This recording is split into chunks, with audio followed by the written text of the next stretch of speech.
मेरी राजवंत सर से भी डिस्कशन हो रही थी, वो बोल रहे थे यार मैं तो नहीं कर पाऊंगा, मैं तो ये कर दूंगा वो कर दूंगा। सिचुएशन डिफिकल्ट है बेटा, आपको दोबारा ड्रॉप ना करना पड़े, आपको दोबारा पढ़ाई ना करनी पड़े, इसलिए बट आप पढ़िए प्लीज, ठीक है, क्योंकि टाइम जो है वो बहुत ही क्रूशियल है।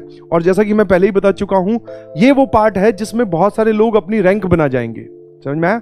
और rank banana is very important task, समझ में आया? सिलेक्शन तो हो जाता है सर, जेईई मेंस में जो भी बैठेगा उसकी रैंक तो आएगी ही, बट हमें बहुत डिसेंट रैंक चाहिए जिससे हमारा एनआईटी में एक बहुत सिक्योर पोजीशन सिक्योर हो जाए, समझ में आया? बहुत अच्छी पोजीशन सिक्योर हो जाए।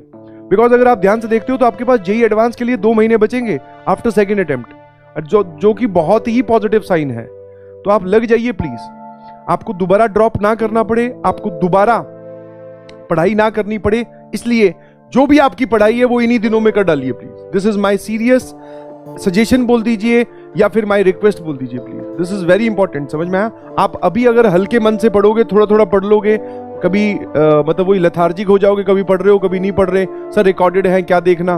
भाई साहब बहुत तुम्हारे ही उम्र के बच्चे और लड़कियां जो हैं वो निकाल ले जाएंगे गेम से, समझ में आएंगे नहीं समझ में आया? गेम से बोलते हैं ना, वो बॉल गोल कर देंगे और तुम अभी बाहर ही खड़े हो मैदान के।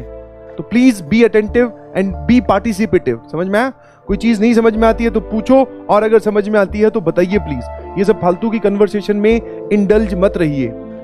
मेरी राजवंत सर से भी डिस्कशन हो रही थी, वो बोल रहे थे यार, मैंने पूछा उनसे, मैं आपको क्या लग रहा है बच्चे रिवीजन देख रहे होंगे क्या? उन्होंने बोला नहीं देख रहे होंगे। मेरे को भी यही लगा, मेरा भी थॉट प्रोसेस यही है। कैसे पता चलेगा सर आपको कि हम देख रहे हैं कि नहीं देख रहे? चैट से पता चलेगा। चैट में डिस्कशन इस चीज का हो ही नहीं रहा है कि भैया सवाल कैसे सॉल्व करें। सब लोग लगे हुए हैं मैं से तो नहीं हो पा रहा है, मैं तो नहीं कर पाऊंगा, मैं तो ये कर दूंगा वो कर दूंगा। सिचुएशन डिफिकल्ट है बेटा, इसीलिए आईआईटी में सीट्स कम है। तो आप उस डिफिकल्ट सिचुएशन में लड़ जाइए, अपने आप को भिड़ा दीजिए और तभी अच्छी रैंक आएगी, ठीक है जी? चलिए, thank you so much, bye bye, love you all.